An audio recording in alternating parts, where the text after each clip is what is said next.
Hi hello ನಮಸ್ತೆ, ನಾನು ನಿಮ್ಮ ರಾಜು ಮರಡಿಯವರ್, ಇತಿಹಾಸ ಉಪನ್ಯಾಸಕರು. ಭಾಳ ಸಮಯದ ನಂತರ ಮತ್ತೆ ಬಂದಿದ್ದೀನಿ.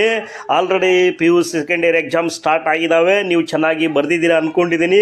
ಇತಿಹಾಸಕ್ಕೆ ಸಂಬಂಧಪಟ್ಟಂತಹ ಮಾಹಿತಿಯನ್ನು ಮತ್ತೊಮ್ಮೆ ನಿಮ್ಮ ಮುಂದೆ ಹೇಳ್ತಾ ಇದ್ದೀನಿ.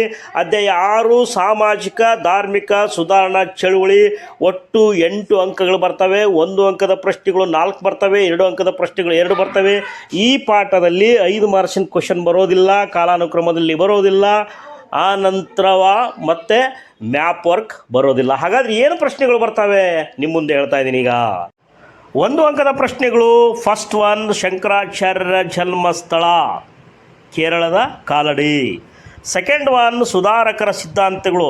ಇದರಲ್ಲಿ ಒಂದು ಬಂದೇ ಬರುತ್ತೆ. ಶಂಕರಾಚಾರ್ಯರ ಸಿದ್ಧಾಂತ ಯಾವುದು? ಅದ್ವೈತ ಸಿದ್ಧಾಂತ. ರಾಮಾನುಜಾಚಾರ್ಯರ ಸಿದ್ಧಾಂತ ಯಾವುದು? ವಿಶಿಷ್ಟಾದ್ವೈತ ಸಿದ್ಧಾಂತ. ಮಧ್ವಾಚಾರ್ಯರ ಸಿದ್ಧಾಂತ ಯಾವುದು? ದ್ವೈತ ಸಿದ್ಧಾಂತ. ಇದರಲ್ಲಿ ಒಂದು ಪಕ್ಕ. ಥರ್ಡ್ ಕ್ವಶನ್, ಬಸವೇಶ್ವರರ ಜನ್ಮಸ್ಥಳ ಬಿಜಾಪುರ ಜಿಲ್ಲೆಯ ಬಸವನ ಬಾಗೇವಾಡಿ. ಫೋರ್ತ್ ಒನ್, ಸಿಖ್ ಧರ್ಮದ ಗ್ರಂಥ ಯಾವುದು ಕೇಳ್ತಾರೆ? ಗುರು ಗ್ರಂಥ್ ಸಾಹೇಬ್. ಫಿಫ್ತ್ ಒನ್, ಬಸವಣ್ಣನಿಗೆ ರಾಜಾಶ್ರಯ ನೀಡಿದವರು ಯಾರು?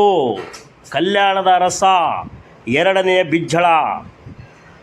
ಸಿಕ್ಸ್ತ್ ಒನ್, ರಾಜಸ್ಥಾನದಲ್ಲಿ ತನ್ನ ಸಿದ್ಧಾಂತವನ್ನು ಜನಪ್ರಿಯಗೊಳಿಸಿದವಳು ಯಾರು? ಆ ಕೃಷ್ಣನ ಭಕ್ತೆ ಮೀರಾಬಾಯಿ. ಸೆವೆಂತ್ ಒನ್, ರಮಾನಂದರು ಎಲ್ಲಿ ಜನಿಸಿದರು? ಭಾಳ ಇಂಪಾರ್ಟೆಂಟ್ ಕ್ವಶನ್. ಪ್ರಯಾಗ್ನಲ್ಲಿ ಜನಿಸಿದರು ಅಂತ ಬರೀಬೇಕಾಗುತ್ತೆ. ಇನ್ನು 2 ಅಂಕದ ಪ್ರಶ್ನೆಗಳಿಗೆ ಬಂದಾಗ, ಫಸ್ಟ್ ಒನ್, ಶಂಕರಾಚಾರ್ಯರನ್ನು ಷಣ್ಮತ ಸ್ಥಾಪನಾಚಾರ್ಯ ಎಂದು ಕರೆಯಲು ಕಾರಣವೇನು? ಯಾಕೆಂದರೆ ಇವರು ಶಿವ, ವಿಷ್ಣು, ಗಣೇಶ ಮುಂತಾದ ಶಕ್ತಿ ದೇವರುಗಳ ಆಚರಣೆಗೆ ಆದ್ಯತೆ ಕೊಟ್ಟರು ಮತ್ತು ವಿವಿಧ ಪಂಥಗಳನ್ನು ಒಂದುಗೂಡಿಸಲು ಪ್ರಯತ್ನಿಸಿದರು. ಹಾಗಾಗಿ ಇವರನ್ನ ಷಣ್ಮತ ಸ್ಥಾಪನಾಚಾರ್ಯ ಎಂದು ಕರೆದರು ಅಂತ ಬರೀಬೇಕಾಗುತ್ತೆ. ಸೆಕೆಂಡ್ ಒನ್ ಕ್ವಶನ್, ಮಧ್ವಾಚಾರ್ಯರ 2 ಮಠಗಳು ಯಾವುವು? ಮಧ್ವಾಚಾರ್ಯರ 2 ಮಠಗಳು. ಆ ಪ್ರಶ್ನೆಗೆ ಉತ್ತರಿಸಿ ನೀವು. ಥರ್ಡ್ ಒನ್ ಕ್ವಶನ್, ಅನುಭವ ಮಂಟಪವನ್ನು ಸ್ಥಾಪಿಸಿದವರು ಯಾರು ಮತ್ತು ಎಲ್ಲಿ? ಭಾಳ ಈಸಿ ಕ್ವಶನ್ನು. ಬಸವಣ್ಣ. ಎಲ್ಲಿ? ಕಲ್ಯಾಣದಲ್ಲಿ, ಬಸವ ಕಲ್ಯಾಣದಲ್ಲಿ. ಫೋರ್ತ್ ಒನ್, 2 ಸೂಫಿ ಪಂಥಗಳು. ಭಾಳ ಇಂಪಾರ್ಟೆಂಟ್ ಕ್ವಶನ್. 2 ಸೂಫಿ ಪಂಥಗಳು ಯಾವುವು? ಒಂದು ಚಿಸ್ತಿ ಪಂಥ, ಎರಡನೇದು ಸುಹರ್ವರ್ದಿ ಪಂಥ. ಫಿಫ್ತ್ ಒನ್, ಶಂಕರಾಚಾರ್ಯರ 2 ಕೃತಿಗಳು ಯಾವುವು? ಶಿವಾನಂದ ಲಹರಿ, ಆನಂದ ಲಹರಿ. ಇಷ್ಟು ಬರೆದ್ರೆ ಈ ಪಾಠದಲ್ಲಿ ಪರಿಪೂರ್ಣ ನೀವು.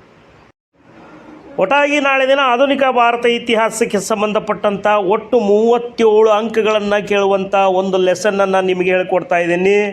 ಅಷ್ಟು ಓದಿದರೂ ಸಾಕ್ರಿ, ಬರೀ ನೀವು ಪಾಸ್ ಆಗಿಬಿಡ್ತೀರಿ. Okay, thank you.